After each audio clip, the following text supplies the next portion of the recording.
Palavra da Verdade, com Hernandes Dias Lopes.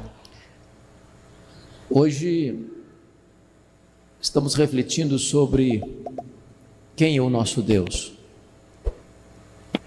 É o Deus soberano. Isso significa que você e eu não cremos em acaso, você e eu não cremos em sorte, você e eu não cremos em azar, você e eu não cremos em determinismo cego, você e eu não cremos em coincidência, você e eu não cremos em sincretismo, em misticismo, você e eu não cremos em olho gordo,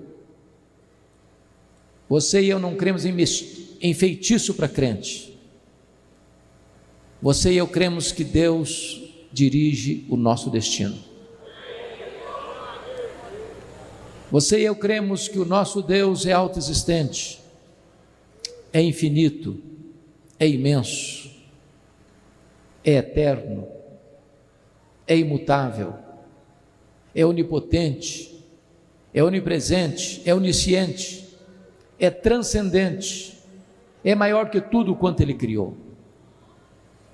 Hoje eu gostaria de expor um texto bíblico onde essas verdades também vão estar postas, e peço a você que abra sua Bíblia comigo, por gentileza, no livro de Apocalipse, capítulo 1.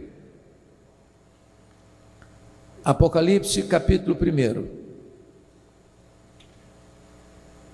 Farei a leitura a partir do verso 5, a parte B do verso, até o verso 18.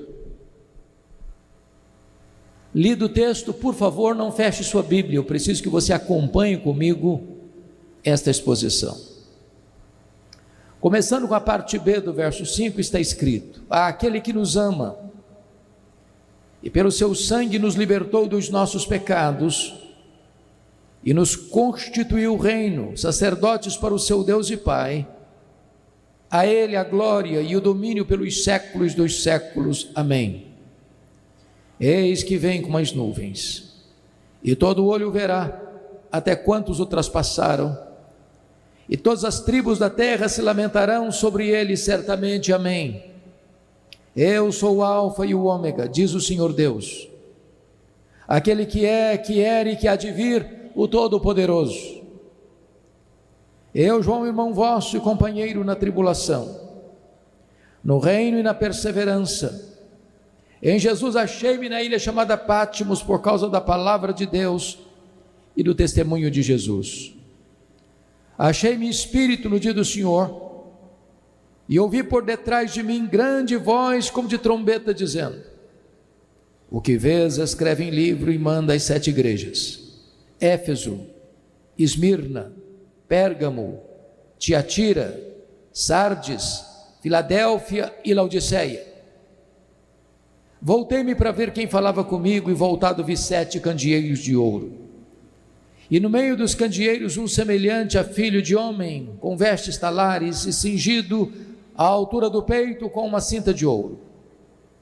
A sua cabeça e cabelos eram brancos como alva lã, como neve, os olhos como chama de fogo, os pés semelhante ao bronze polido, como que refinado numa fornalha, a voz como voz de muitas águas. Tinha na mão direita 7 estrelas, e da boca saía-lhe uma afiada espada de 2 gumes. O seu rosto brilhava como o sol na sua força. Quando o vi, caí a seus pés como morto. Porém ele pôs sobre minha mão direita, dizendo: não temas, eu sou o primeiro e o último, e aquele que vive. Estive morto, mas eis que estou vivo pelos séculos dos séculos, e tenho as chaves da morte e do inferno. Amém.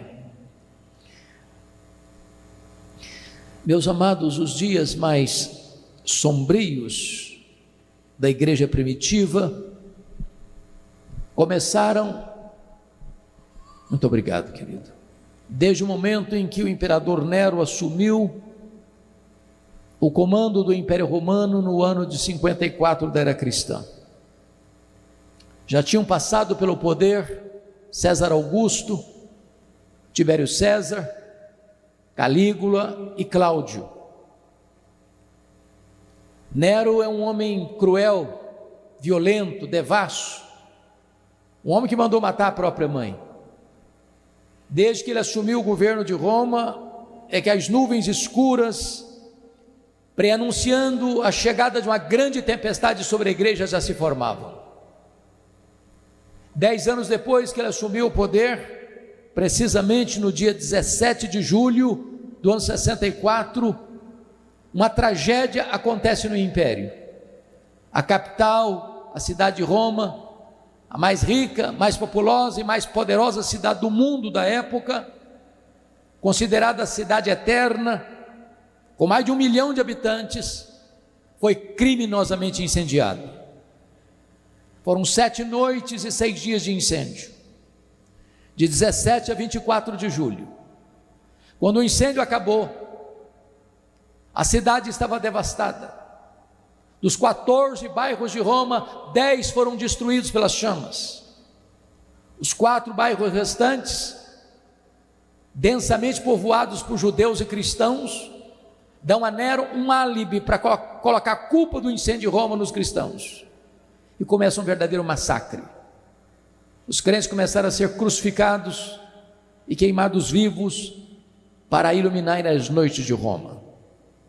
2 anos depois, ano 56, ano 66, explode a guerra judaica em Israel. Uma sinagoga fora profanada em Cesareia Marítima, e os zelotes, que nunca foram favoráveis ao governo de Roma em Israel, se rebelaram contra Roma. Roma manda para lá o general Tito Flávio para contornar aquele motim. 2 anos depois, ano 68, Nero é deposto pelo Senado romano e comete suicídio. 2 anos depois, ano 70, a rebelião em Israel está incontrolável.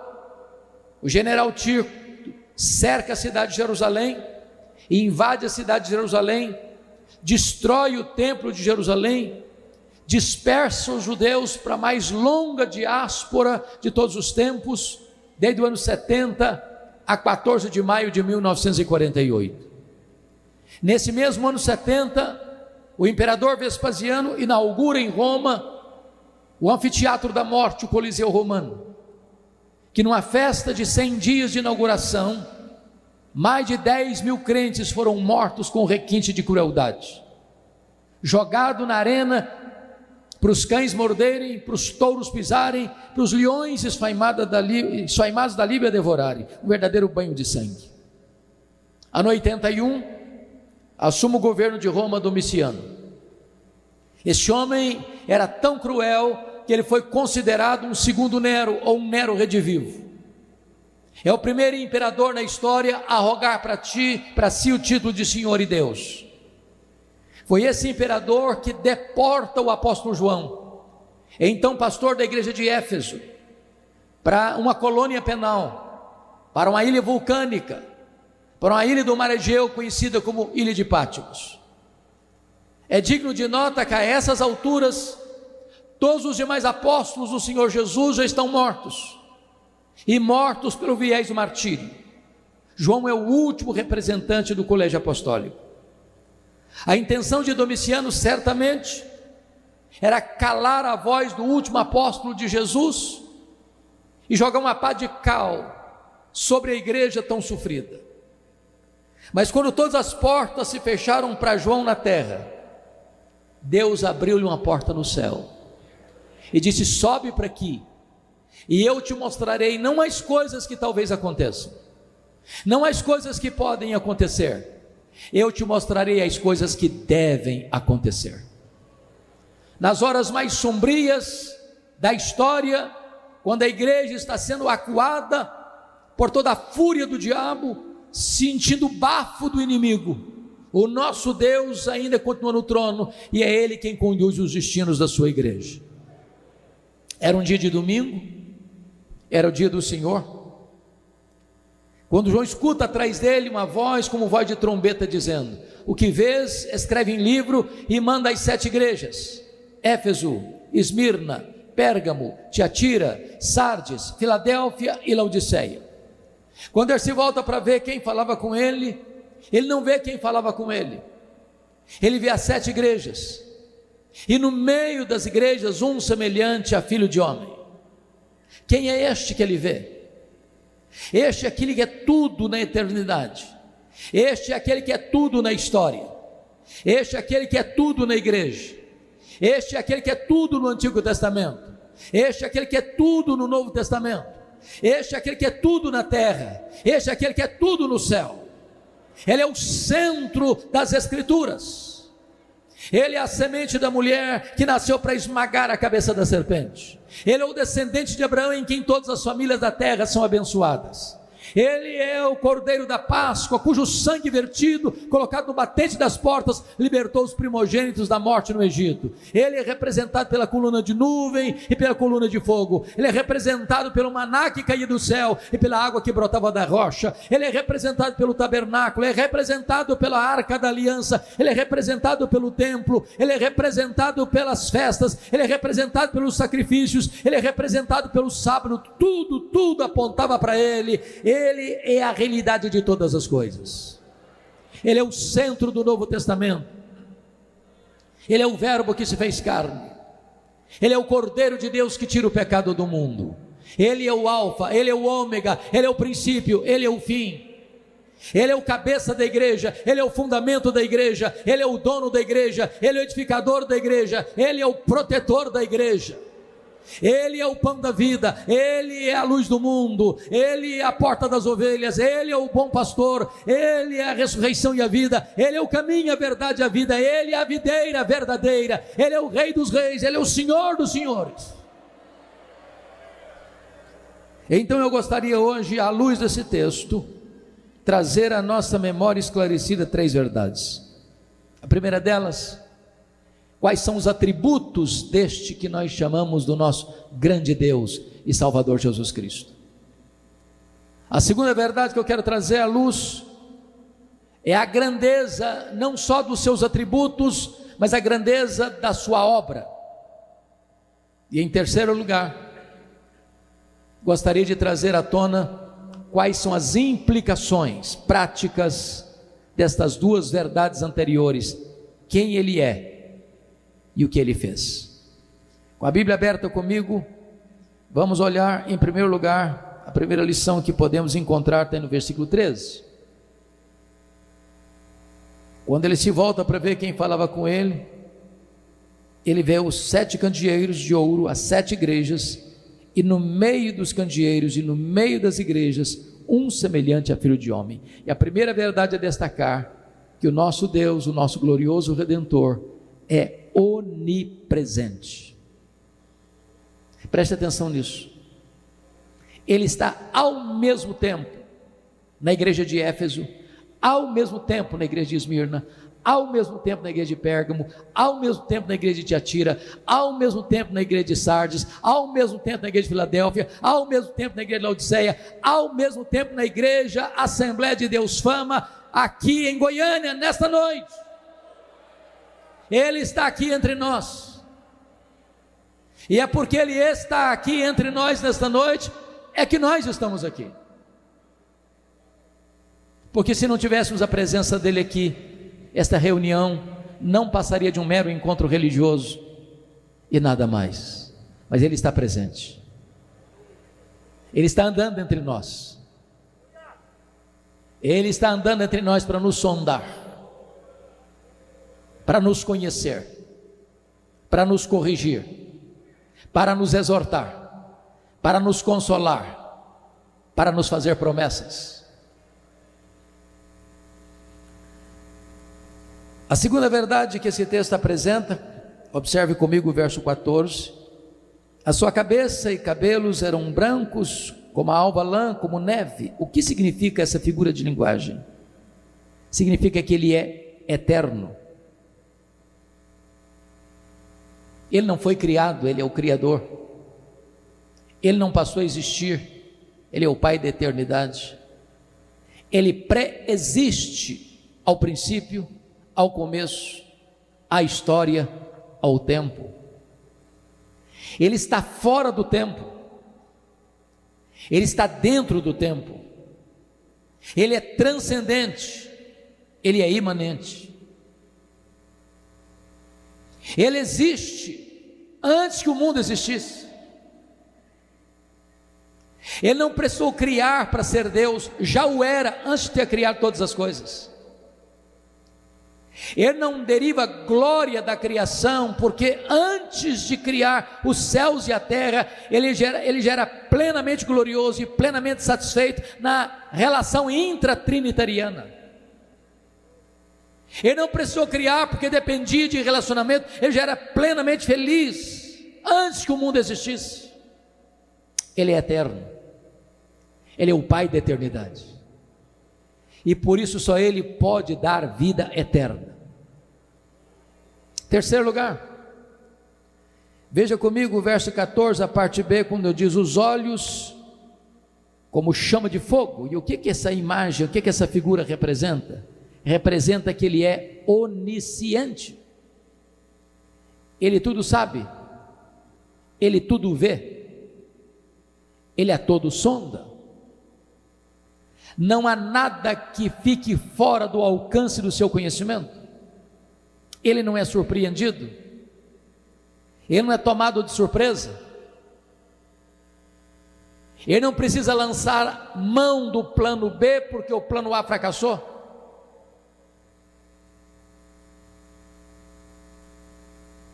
Ele sabe todas as coisas, Ele conhece todas as coisas, o revelado e o oculto, o que os homens conhecem e aquilo que os homens ainda não conhecem. É por isso que há um estribilho nas 7 cartas, e o estribilho é este: eu conheço, eu conheço, eu conheço, eu conheço, eu conheço, eu conheço, eu conheço.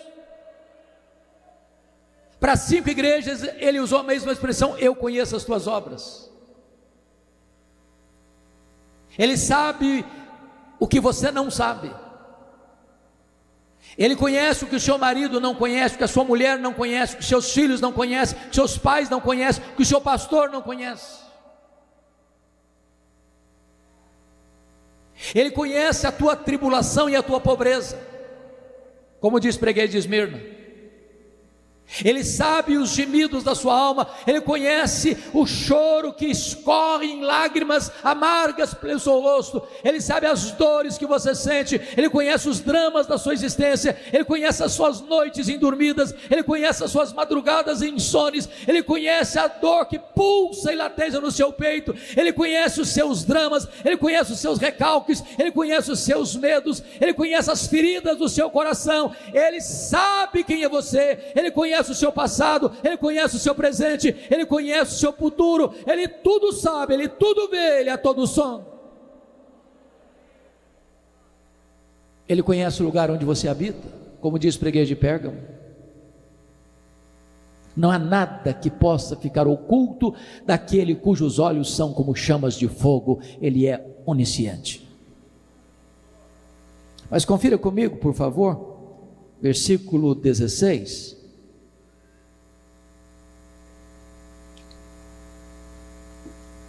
Aí no versículo 15: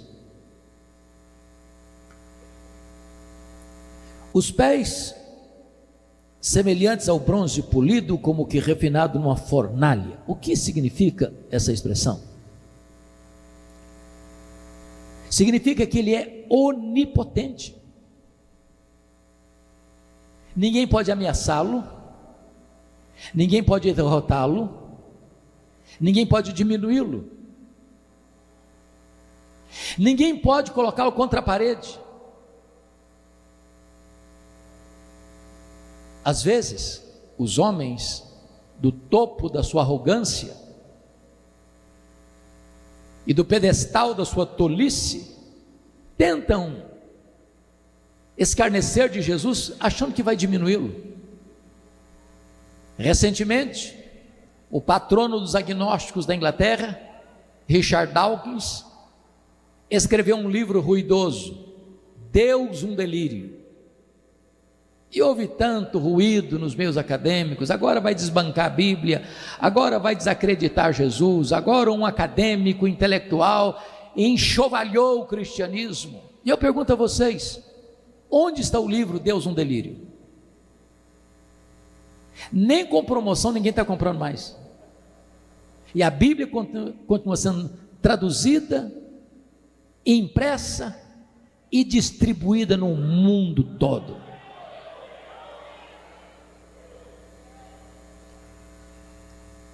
Na década de 70, os 4 cantores de Liverpool, os Beatles, através da voz de John Lennon, afirmou: nós hoje somos mais conhecidos e mais famosos do que Jesus Cristo. Logo depois ele foi assassinado, a banda dispersou, e só os fanáticos sabem de cor o nome dos 4 componentes da banda. E Jesus continuou no trono, sendo adorado por milhões e milhões e milhões e milhões e milhões de pessoas.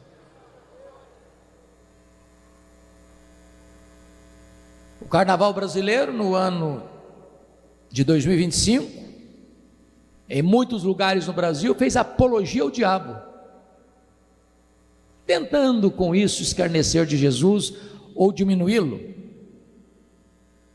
Lá em São Paulo, há alguns anos, numa dessas cenas, o diabo arrasta Jesus pelos cabelos rua fora, pensando com isso que vai aviltar Jesus ou desonrá-lo ou diminuí-lo. Sabe qual é a cena que eu vejo? É o Salmo 2. O Senhor lá em cima olhando e rindo,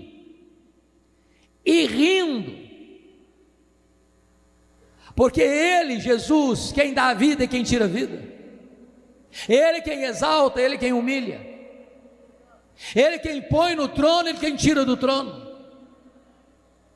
Ele quem tem as rédeas da história em suas mãos e conduz a história a uma consumação. Ele é o todo-poderoso Deus. Os seus pés são como de bronze polido, e Ele voltará em glória e vai colocar todos os seus inimigos debaixo dos seus pés.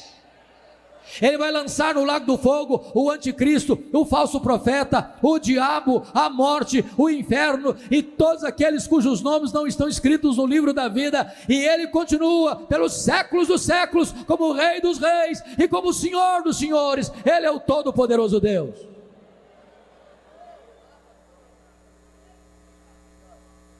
Mas notem comigo, versículo 15 ainda, está escrito: a voz como voz de muitas águas. O que significa isso? Significa que Ele é irresistível. A sua voz é poderosa. A Bíblia diz que foi pela sua voz, pela sua palavra, que Ele trouxe à existência as coisas que não existiam. Ele criou todas as coisas pelo poder da sua palavra. A sua voz, diz a Bíblia, é poderosa a ponto de fazer o deserto estremecer, rebentar com os cedros do Líbano. Ele dá uma ordem e o sol para, Ele dá uma ordem e as estrelas aparecem, Ele dá uma ordem e o mar se acalma, Ele dá uma ordem e o vento cessa, Ele dá uma ordem e a doença tem que ir embora, Ele dá uma ordem e os demônios têm que bater em retirada, Ele dá uma ordem e os anjos saem para obedecê-lo. E nesta noite, nesta casa, esta voz está ecoando, a voz do Evangelho, a voz do Todo-Poderoso Deus, a voz das Escrituras. Mas notem mais, versículo 16: tinha na mão direita 7 estrelas, e da boca saía-lhe uma afiada espada de 2 gumes. Significa isso que Ele é vitorioso, invicto. Irmãos amados, às vezes se imagina que este mundo vai viver a batalha final como se lá estivessem tanques de guerra, armas de alto calibre, medida de forças de exércitos humanos, para vencer o anticristo e a sua corja.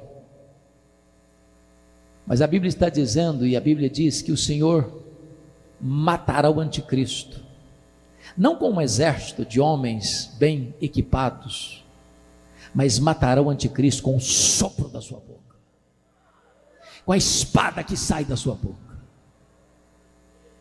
Ele é o Todo-Poderoso Deus. Nós estamos vivendo dias difíceis hoje. Estava lendo as notícias ontem, já se fala em ameaça de terceira guerra mundial. A Rússia, um tanto quanto acuada, falando que está pronto para uma conflagração mundial. E também foi um presidente russo, Mikhail Gorbachev, em 1985, quando escreveu o livro Perestroika, afirmou que naquela época nós já tínhamos arsenal nuclear para destruir o planeta 27 vezes. Disse que se houvesse uma terceira guerra mundial, não haveria nem vencedores e nem vencidos. E quando você lê segunda carta de Pedro, capítulo 3, diz que os céus, a terra e as obras que estão na terra se desfarão, abrasados, incendiados. Hoje sabemos que num apertar de botões o planeta pode arder em chamas, mas quem vai apertar esse botão não é o homem. Quem vai consumar a história não é o homem. Quem tem a palavra final não é o homem. Ninguém pode resistir àquele que é o vencedor invicto em todas as batalhas. Ele é o vencedor. E a igreja de Deus não precisa temer, porque a Bíblia diz lá no texto de Pedro, que nós aguardamos novos céus e nova terra, nos quais habita a justiça, e nós estaremos com Ele, e nós reinaremos com Ele, e nós contemplaremos a face dEle, e nós o serviremos para sempre, e sempre, e sempre, e sempre. Mas notem comigo mais, versículo 16, a parte B diz que o seu rosto brilhava como o sol na sua força. O nosso Cristo é glorioso. O Cristo que João está vendo aqui, irmãos, não é aquele Cristo suando sangue em lágrimas, prostrado no chão do Getsemane. O Cristo que João está vendo aqui não é o Cristo cuspido e esbordoado do sinédrio judaico. O Cristo que João está vendo aqui não é o Cristo espancado e torturado do pretório romano. O Cristo que João está vendo aqui não é o Cristo que caminha trôpego pelas ruas apinhadas de Jerusalém, sob os apupos e vaias de uma multidão ensandecida. O Cristo que João está vendo aqui não é o Cristo pregado naquele leito maldito, suspenso entre a terra e os céus. O Cristo que João está vendo aqui é o Cristo glorioso, cuja cabeça e cabelos são brancos como a neve, cujos pés são como bronze polido, cujos olhos são como chama de fogo, cuja voz é como voz de muitas águas, e cujo rosto brilha como o sol no seu fulgor.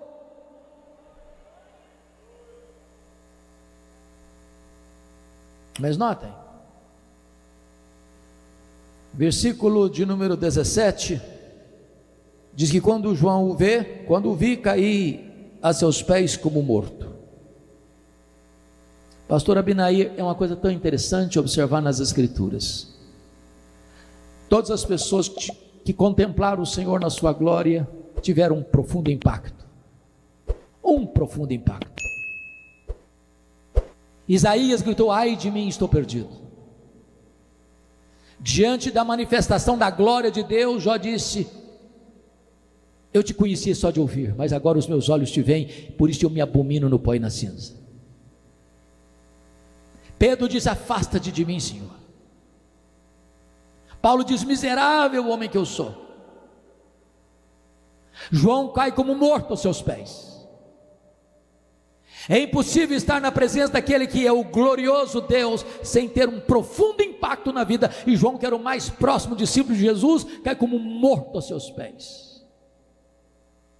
Mas o Cristo da glória também é o Cristo da restauração, porque está escrito aí: porém ele pôs sobre mim a mão direita, dizendo: não temas, não tenhas medo, eu sou o primeiro e eu sou o último.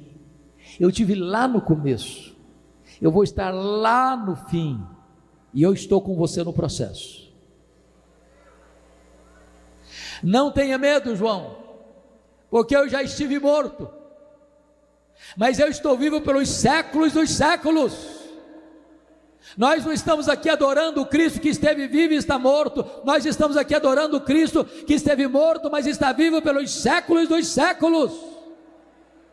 Nós estamos adorando aqui ao Cristo que entrou nas entranhas da morte, arrancou o aguilhão da morte, matou a morte e ressuscitou, inaugurando a imortalidade. E Ele é a ressurreição e a vida, e se você crê nele, você nunca morrerá eternamente, mas já passou da morte para a vida.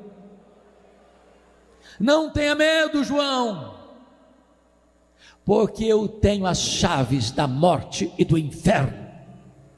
Quem tem as chaves tem autoridade, quem tem as chaves tem o poder, quem tem as chaves tem o comando. Jesus manda no céu, Jesus manda na terra, Jesus manda no inferno.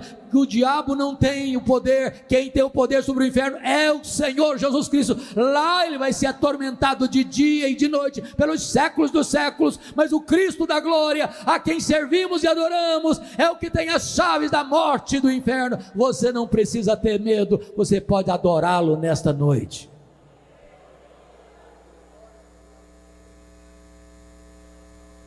Pois bem, então o primeiro ponto da mensagem, vimos a glória da pessoa do nosso Redentor, os seus atributos. Segundo ponto dessa mensagem vai nos remeter agora às glórias incomparáveis da sua obra por nós. Observe comigo, por favor, o versículo 5. Aquele que nos ama. A primeira verdade que eu quero destacar é essa: Ele ama você.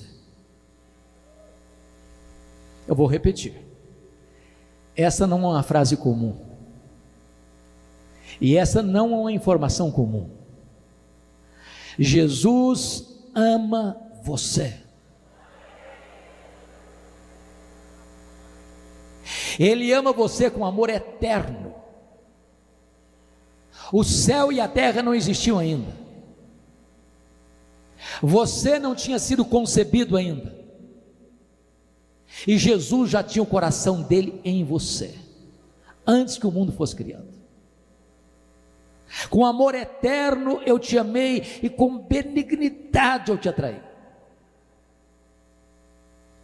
Lá em João 13, versículo 1, Jesus disse para os seus discípulos: tendo amados os seus que estavam no mundo, amou-os até o fim.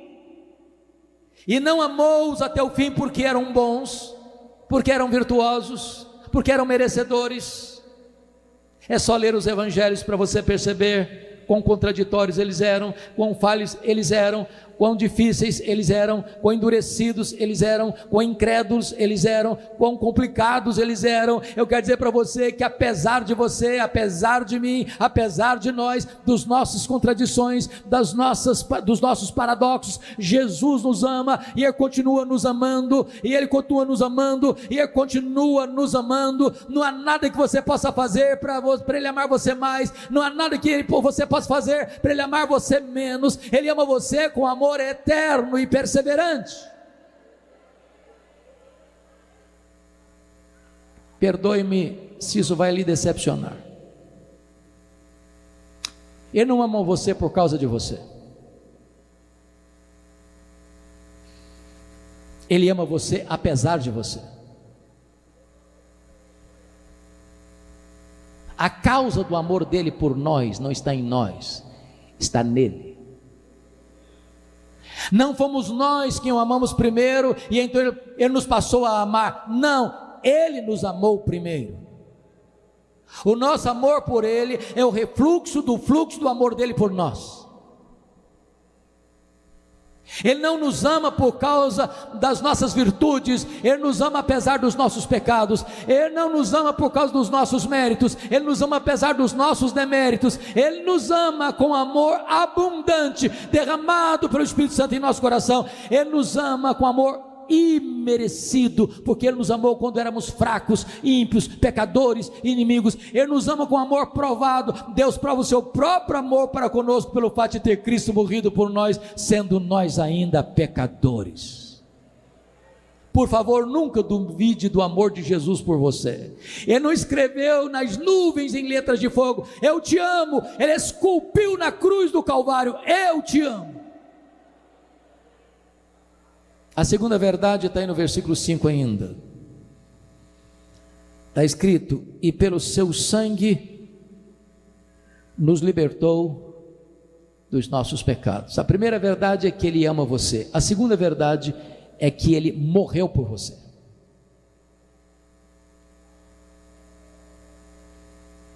Vou repetir: Ele morreu por você.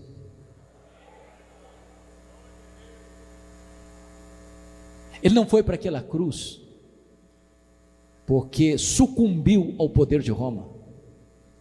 Ele não foi para aquela cruz porque a soldadesca romana, aliada à soldadesca do Sinédrio, prevaleceu sobre ele e contra ele no Getsêmani.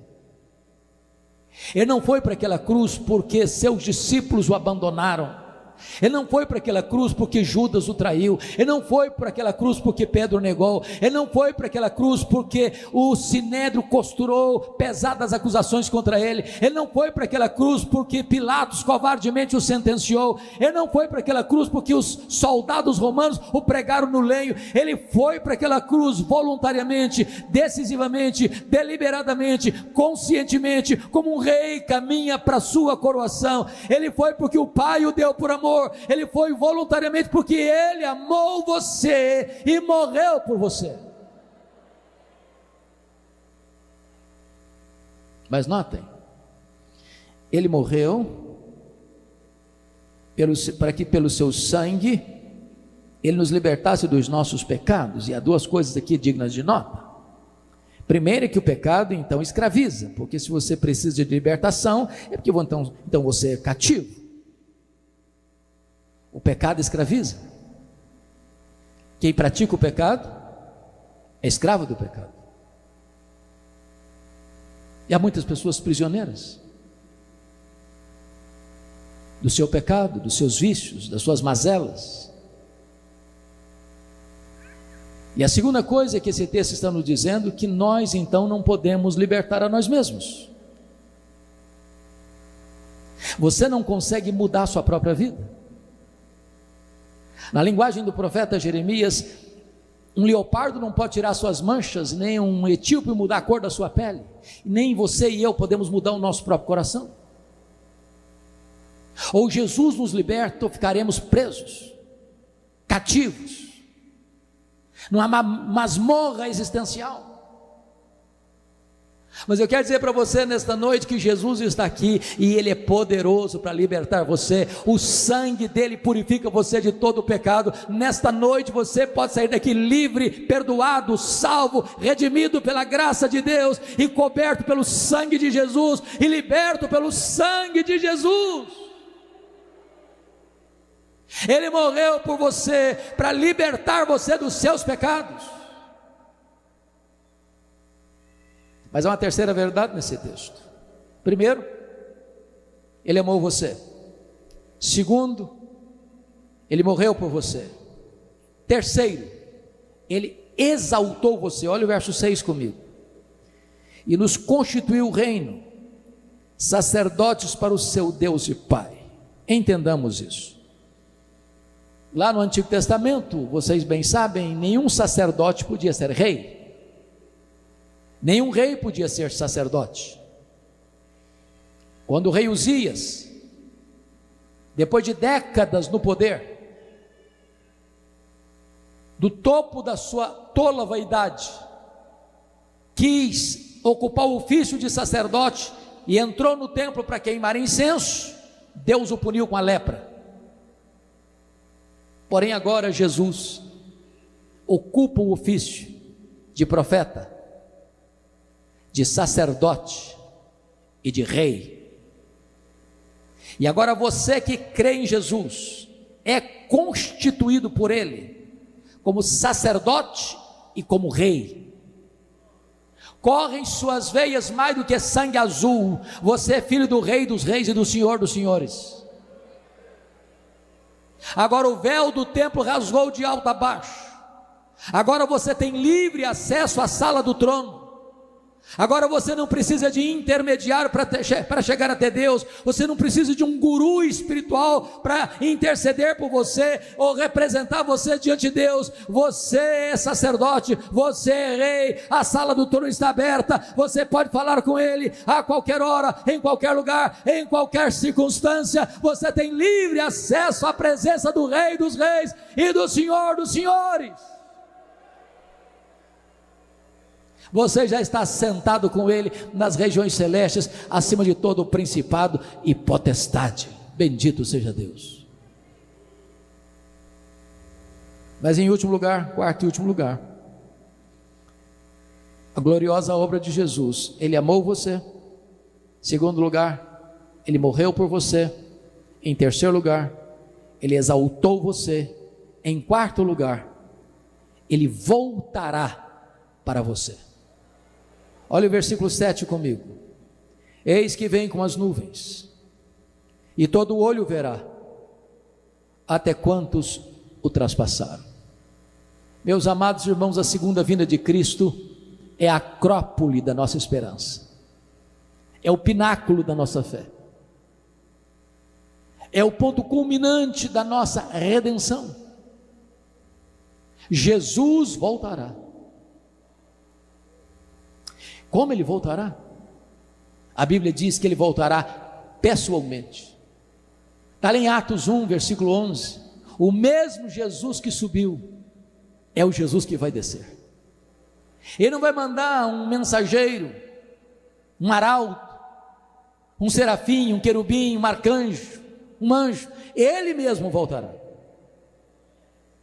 Segundo, Ele voltará visivelmente. Todo olho verá. Não haverá deserto tão solitário, não haverá montanha tão alta, não haverá caverna tão profunda, não haverá região rural tão distante, não haverá metrópole tão congestionada que prive todos de olharem e verem Jesus vindo na sua glória. Todo olho verá. E Jesus nos alertou. Não sabemos o dia, não sabemos a hora, mas alertou-nos a estar preparados, porque pode ser que Ele venha à tarde, pode ser que Ele venha à noite, pode ser que Ele venha de manhã ao cantar do galo. O que eu posso afirmar a vocês é que Jesus voltará à tarde, voltará à noite, voltará de manhã ao cantar do galo. Se Ele voltar de manhã no Brasil, vai voltar de noite no Japão. Se Ele voltar de manhã no Brasil, vai voltar de tarde na Europa. Diante dos fusos horários do mundo, Ele volta de manhã para uns, Ele volta de tarde para outros, Ele volta de noite para outros. Ele voltará e voltará visivelmente. Terceiro lugar, Ele voltará audivelmente. Ouvida a voz do arcanjo e ressoada a trombeta de Deus, Ele voltará. Se a segunda vinda vai ser o fato mais público da história, há de ser também o fato mais sonoro da história. Como Ele voltará? Quarto lugar, Ele voltará repentinamente. Vai ser como um relâmpago que risca os céus do Oriente ao Ocidente. Na linguagem do apóstolo Paulo, vai ser como abrir e fechar de olhos. Na linguagem de Paulo ainda vai ser num instante. E a palavra instante no grego é a palavra átomos, de onde vem a nossa palavra átomo. Representa abrir e fechar de olhos, faiscar de uma estrela, o dardejar da cauda de um peixe. Sabe o que significa isso? ou você tem azeite na sua lamparina, ou não haverá chance de você se preparar de última hora. Mas ainda em quinto lugar, ele voltará inesperadamente. Vai ser como ladrão de noite, ou como ladrão que vem, você não sabe a hora que chega.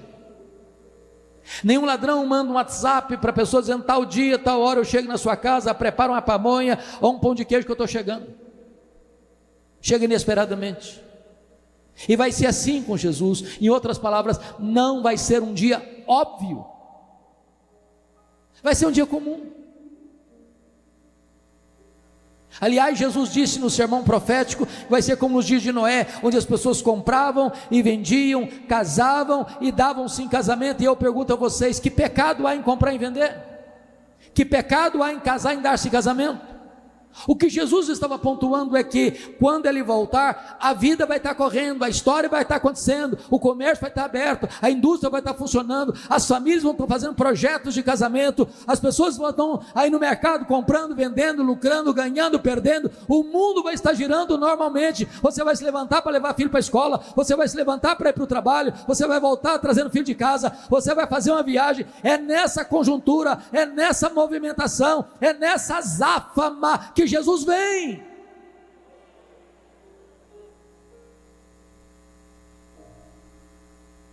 Prepara-te, ó Israel, para te encontrares com o teu Deus. Como Jesus voltará? A Bíblia diz que ele voltará vitoriosamente, gloriosamente. E a Escritura diz que ele vem, se assenta no trono para julgar as nações, e vai colocar todos os seus inimigos debaixo dos seus pés, e lançar a eles o anticristo, o falso profeta, o diabo, a morte, o inferno, os réprobos, os ímpios, cujos nomes não estão escritos no livro da vida, no lago do fogo. E ele vai dizer para a sua igreja: vinde, benditos de meu Pai, entre na posse do reino, que vos está preparado desde a fundação do mundo. E nós entraremos para as bodas do Cordeiro, uma festa que nunca mais vai acabar. Os nossos olhos vão ser limpos de toda lágrima, não vai ter pranto, nem dor, nem morte. As primeiras coisas já terão passado, e nós reinaremos com Ele para sempre, e sempre, e sempre. Pois bem, agora vamos ao último ponto da mensagem.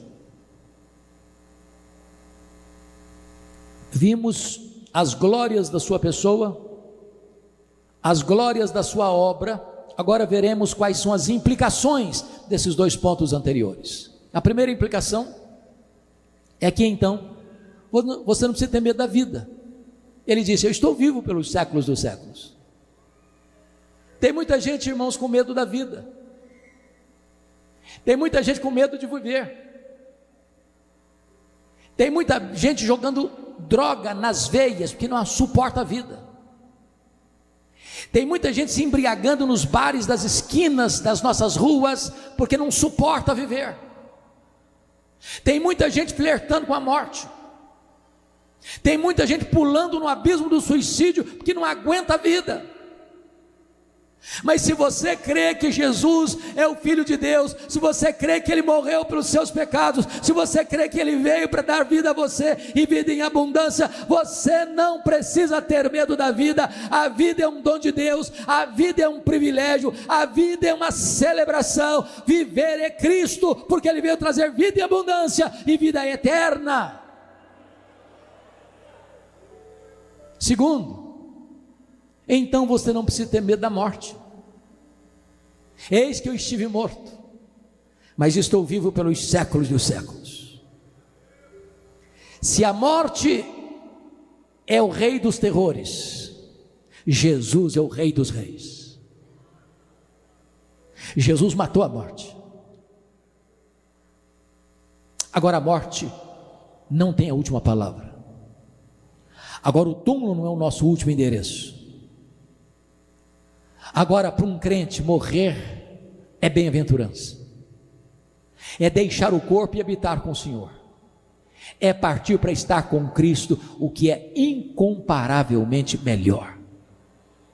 Você não precisa ter medo da morte, porque Jesus já venceu a morte. Terceiro, você não precisa ter medo da vida, você não precisa ter medo da morte, você não precisa ter medo do desconhecido. Me permita explicar isso. Se você já nasceu de novo, se você é crente no Senhor Jesus, você sabe que o céu é o seu lar e a sua pátria. Porém, nós, embora tenhamos essa garantia, não sabemos o que vai nos acontecer amanhã. O pastor Abinair não tem a garantia de que os membros amados, reunidos aqui nesta noite, todos estarão num próximo culto desta igreja, vivos todos nós. Não sabemos disso, não enxergamos na curva, não vemos no escuro.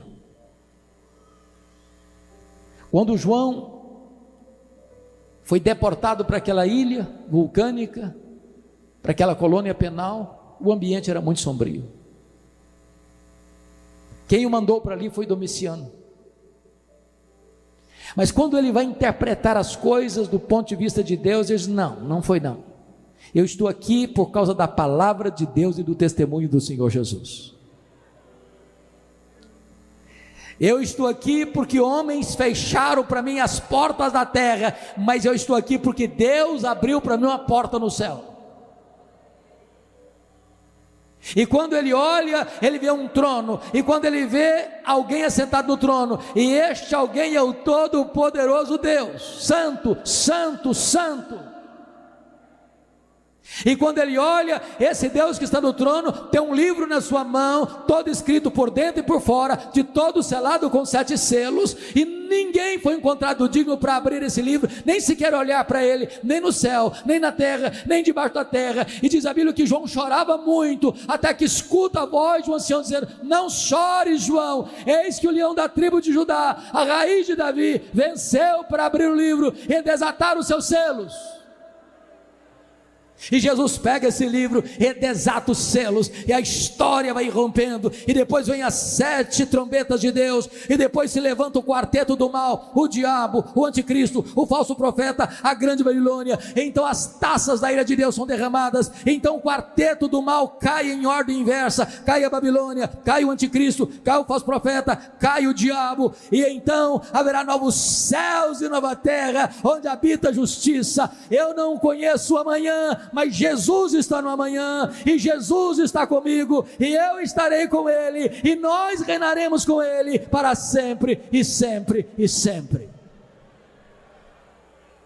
Mas finalmente, você não precisa ter medo da vida, você não precisa ter medo da morte, você não precisa ter medo do desconhecido, e finalmente, você não precisa ter medo da eternidade.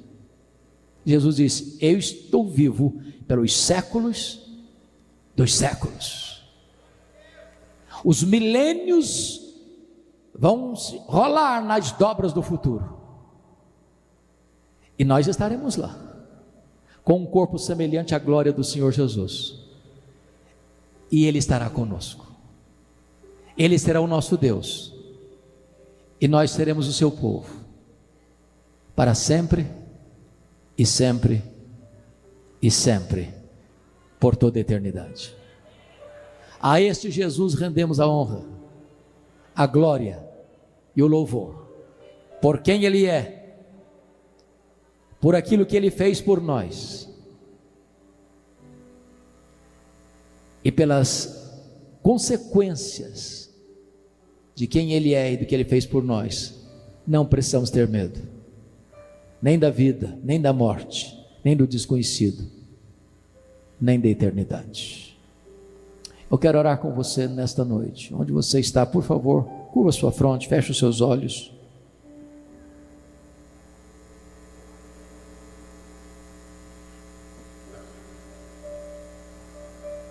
Este Jesus está aqui, andando no meio da sua igreja.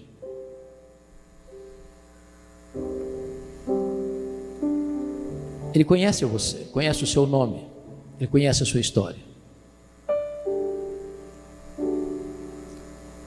Conhece os seus deslizes, seus fracassos, seus pecados. Mas Ele nunca desistiu de você. Ele nunca abriu mão da sua vida. Ele está aqui hoje, poderoso para salvar, poderoso para restaurar, poderoso para perdoar, poderoso para recomeçar uma nova história com você.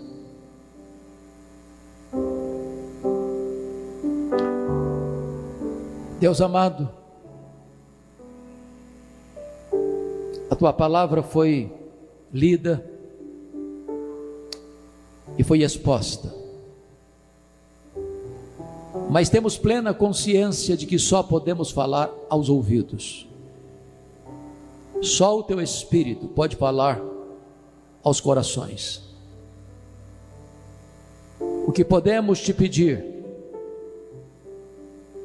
é que tu tires o tampão dos nossos ouvidos, a venda dos nossos olhos, e que tu toques o nosso coração. Tu conheces, meu Deus, cada pessoa que entrou aqui hoje, como cada uma entrou aqui hoje. E nós cremos, ó Deus, que hoje é o dia oportuno da salvação, que hoje é o dia da oportunidade. Então segreda o coração de cada pessoa, aquela obra que ninguém pode imitar e nem fazer, a obra poderosa do Espírito Santo que transforma, que faz tudo novo. E nós te renderemos todo o louvor e toda a glória pela manifestação da tua graça em nosso meio nesta noite, em nome de Jesus, amém.